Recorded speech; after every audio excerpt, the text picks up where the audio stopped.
Abekwa kutukana ka village ya Mangaya. Village ya hone itirofana na neva. Ahuna chikontiri unenda vahona. Hola mtukana jena primary ya Mangaya. Aita grade 7 ya Waningay. Mtukana wa Mangaya. Wasiria vote. Atuwa ya Muparanganyi secondary school. Haningay Mangaya. Ahuna na chikontiri we. Mara haningay Mangaya. Onola mtukana. Arisilianga ni fuzo. Ngauri fuzo di ifa rachisase. Natuwanda sida city campus. Dijisuka sita na ita. PPA degree, Bachelor of Business Administration. Ndotana mapanda, kelo toma na msido faraote. Ndoribana barachisase mabone mapanda.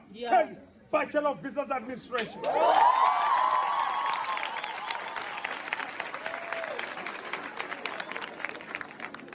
Natua. Nichifafalani. Ndakitima sisila. Nda join a South African Institute of Financial Markets. Ndaita RP exams.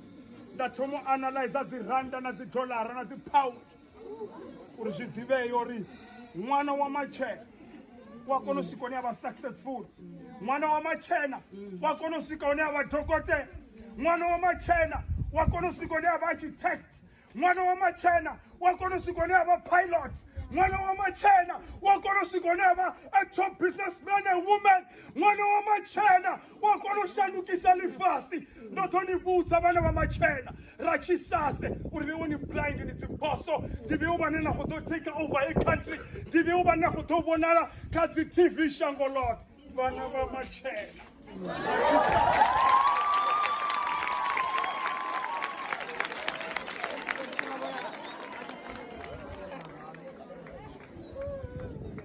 That's the one that join our category of financial markets. That financial markets and instruments. Ne atiopi cheat. Atishabi cheat. No need to talk about boss as the boss. The church corner gelantira na chasha before. Acha soko bori wanga susam bori. Ichipandi ko bori and soko faro rutsuku ngapa na rukokotsa nyana.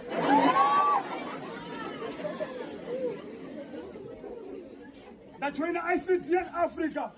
That's what we call International Computer Driver's License. Boy, did you pop on Carpin fan? That father that joined the University of the Free State.